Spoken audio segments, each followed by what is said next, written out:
Assalamualaikum ata-onalar, balalar. Balalar kod edishini qanday uygunda o'rganish darsimizga xush kelibsizlar. Bu bizning ikkinchi qismlik darsimiz. Bu qismlik darsimizda oldingi qismning davomini so'zlaymiz. Unda istiqtinglar. Men so'zlab bermoqchi bo'lgan cho'chakda bo'lsin. Bunning birinchisida to'qlar yayloq cho'qlab olsa, tuyuqsiz tuxumining o'g'irlab ketilganligini his qildi. Bu yan qarab, izdan oxiri tuxumining cho'shqalarning o'g'irlab ketganligini bilibdi. Shuningdan to'qlar qattiq g'azablanib, dunyoga g'azablangan to'qlar maydonga ketdi. Buni programmerlar o'yin orqali bu hikoyani bolalarga yetkazish uchun bir oddiy program.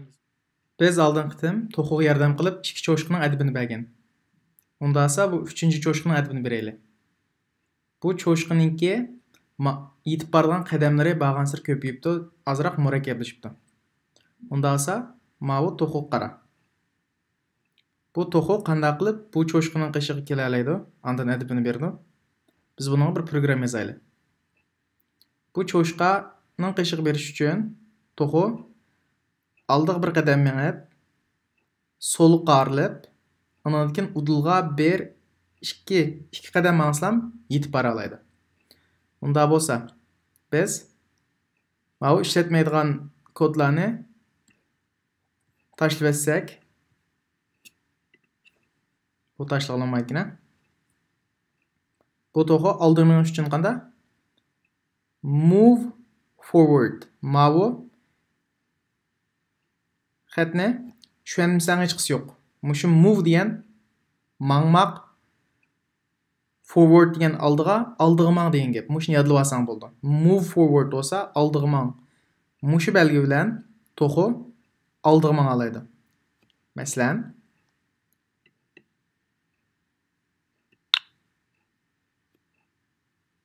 biz ijro qilib boqaylik. Bir xil oldiga mangdi, lekin cho'shqaning qishig'i bormag'achqa cho'shqalar qo'shib ketdi. Unda esa biz qanday kodni qaytadan yozmasak bo'lmaydi. Bu yugurib berish uchun qanday? Mangandan sirt biya kelgandan keyin so'lga qarilish kerak. Mavi so'l, left degan. Right degan o'ng. Left so'l, right o'ng. Endi buning yo'nalishini bilamsan, bu karton qara.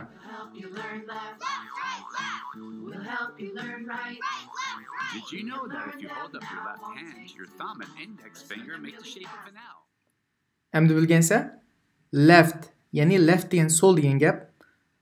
So'l qo'lingni chiqarsang, qo'lingni mush kartondagidek L degan birinchi xat chiqdi. Ashu so'l bo'ldi. Right o'ng bo'ldi. Endi bu to'g'ri so'l qarilish kerak. Shunga so'lning qanday kodini buni bu yerga ekilmiz. Endi qayta ijro qilsam, mangda so'l qarildi. Qo'shib ketdi, kilanmadan deb. Unda esa so'l qarilgandan keyin to'g'ri bir ikki qadam mansam bora oladi. Shunga biz bu move forward degan xat oldiga mang degan gapdi. Bir qadam, ikki qadam. Hamda yetib bordi. To'g'ri cho'shqaning adibini bera oladi. Ijro qilaylik.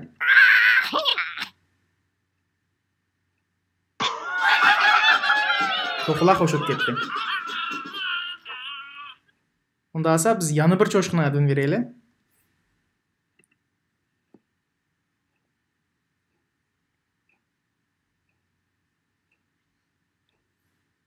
Qarsang, bu cho'shqa bombaning qishig'i kelib qopti. TNT. Ma sanduqning tegib ketsak portlaydi. Biz qanday qilib mush to'qni, mush cho'shqaning qishig'iga keltiramiz? Oldingi qismga o'xshash. Qarsak, avval o'ylaymiz. Qadamlarni o'ylaymiz. To'qqa qarsang, oldiga bir qadam, ikki qadam.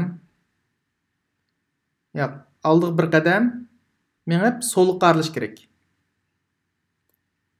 Oldiga ikki qadam menib so'lga qarilish kerak. Agar bir qadam menib so'lga qarilish kerak. Ikki qadam menib ketsa qanday bo'ldi? Masalan, 1 2. Mang'uz baqaylik. 1 portlab ketdi. Ara cho'shib qo'shib ketdi. Unda olsa biz qanday qilganmiz? So'l qarilish kerak ekan. Mang'izayli wrong. So'l qarilsa bu qarshi yo'nalishga qarib oldi ekan. Shunga biz xato qildik. Qayan qarayotganmiz? O'ngga. Odatda program yozishda xatolikdan sodir bo'g'ilmaydi, hech qisi yo'q. Mushuna qilib o'rganamiz. Cho'nglarmi xatolik o'tkazdi? Normal. Xatoligimizni o'rgansak ham bo'ldi. Hamda run. Odatda yozgan programmani run degan belgi bilan. Men hammasini ingliz qilib qo'ydim. Bu intayin oddiy. Run mushuni bossak ham qanda? Run degan yugur degan gap, ya'ni to'q yuguraydi. Demak, mush programmami yuguraydi degan gap.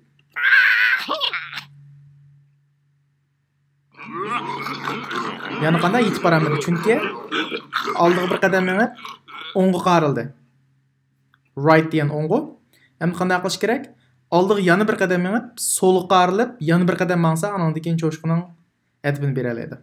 Bumuş qo'li yetmaydi. Bu yerdan turib qo'li yetmaydi. Oldiga bir qadam mangsa, mana biz yozdik. Bu oldiga miyaga bir sakraydi. Andan keyin so'lga qarilish kerak. Left degan so'l. Andan keyin yana bir qadam mangslam cho'shqining qishig'i bordi, yengalaydi. Endi qarab baqa, bu programma qaraq.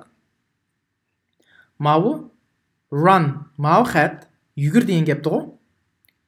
Bu to'qim mishadan yugurib misha kelish uchun qana qildi? Biz bir qancha kod yozamiz. U kodlar oldiga mengish, move forward bo'ldi, move mengish. Andan keyin bu yerdan o'ngga qarildi. Yani udulmağıda, hem udulmağıda sol qarıldı, bir yerden sol qarıldı. Ondan keyin udulmağıp bilan cho'shqining qishi bardi, adibini berdi. Unda esa bunun kod shakli qara. Mana, mush xat shakli qanday o'xshash. Move forward, oldiga mangdi. Right o'ngga, oldiga, solga mangdi. Bu faqat keyin biz o'rganadigan, mush darsimizning oxirida o'rganadigan qanday biz yazmoqchi bo'lgan, xat bilan yazmoqchi bo'lgan kodning qismi. Buni bilamsan hech qisi yo'q. Biz mushni asta-asta o'rganamiz. Faqat senga tunchiqdan ko'rsatib qo'ydim. Mush o'yinning qanday biz qanday qilib yasay olamiz degan ma'noda. Unda bo'lsa, endi mush yozgan kodimizni yurizish uchun runni bosamiz. Qara, so'lmi? Ham so'l qarildi. G'alaba qildik. Bugun to'qiga yordam qilib, ikki cho'shqining adibini bagizdik. Hamda kelar qismliq darsimizda davomli yordam qilamiz. Muborak bo'lsin. To'qiga yana yordam qildim. Qara, to'qining o'ziga o'g'a ishonch ochdi. Kelar qismliq darsimizda biz yana to'qiga yordam qilamiz va program yozishni o'rganamiz. Ota-onalar, siz bolalarga yordamlash bu adresni, mashq qilgan adresni hech biringlar xohlagan bir to'rgurgichga bu adresni yozsanglar, yoki bo'lmasa men bu kanalning ostiga shu mush adresni yozib qo'yman, shu yerdan kirsanglar ham bo'ldi, yoki mushni yozib mashq qilishni ish biringlar. Bugungi darsimiz mushagicha. Rahmat.